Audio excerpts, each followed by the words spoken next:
Hello everybody, this is Thomas, and this is me and my dad's channel. So I just like to shout out to Eric Joseph. He's another YouTuber, and if you like his videos, subscribe to him. And now I'm gonna let my dad do all the rest of the work. Bye. Hi everybody, and welcome to our first video from Gilbo's Garage. Today we're going to be doing a video on converting a Polaris Sportsman from the factory mechanical water pump to an electric water pump from a Toyota Prius. I've read a bunch of chatter online, and there's even a couple of videos out there on doing this, but nothing really in depth on how they did it. So I figured I would show you how I was able to make it work. The machine we're working on is a 2006 Polaris Sportsman 500, and the mechanical water pump on this machine failed due to a broken and possibly bent impeller shaft. The correct way to fix this would be to pull the motor and split the cases, but our customer asked us to try this first in hopes of saving some time and money. We'll start right here on the right hand side of the machine. You can see that we've bypassed and capped off the mechanical water pump and connected the two OEM coolant lines with a 3/4 barb fitting. Over here on the left hand side of the machine,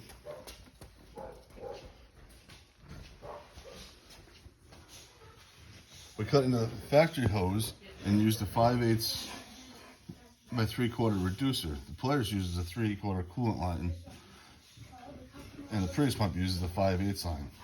We mounted the pump up here under the fender using 1/4-20 factory hole on this side, and then we drilled a hole in the mounting bracket there in the back for another 1/4-20 bolt.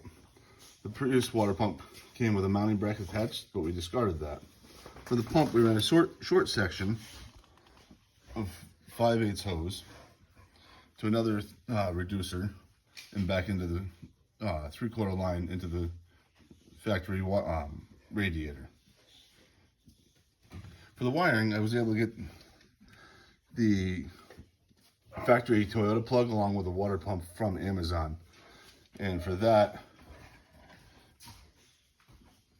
I used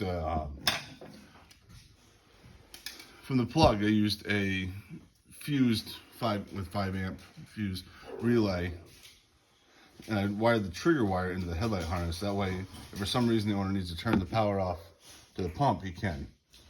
And it usually has the headlights on when the machine is on, so there's no need for a separate switch that could possibly be forgotten about. Overall, this modification went fairly easy. It did take some time to plan everything out and figure out what exactly would be needed. Bleeding the system of air was also pretty time consuming, since as you can see, the pump is at the highest point in the cooling system. One thing that did make it a little easier was this radiator funnel setup found online, also on Amazon.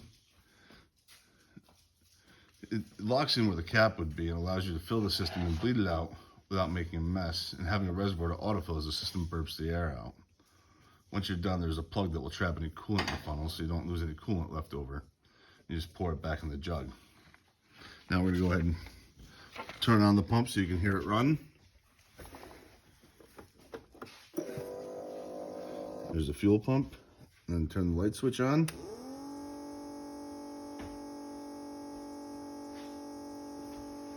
All right, well, that about wraps up our video. Please feel free to comment or ask any questions below, and if you liked our video, please like and subscribe to our page. We hope this to be the first of many videos. Thank you.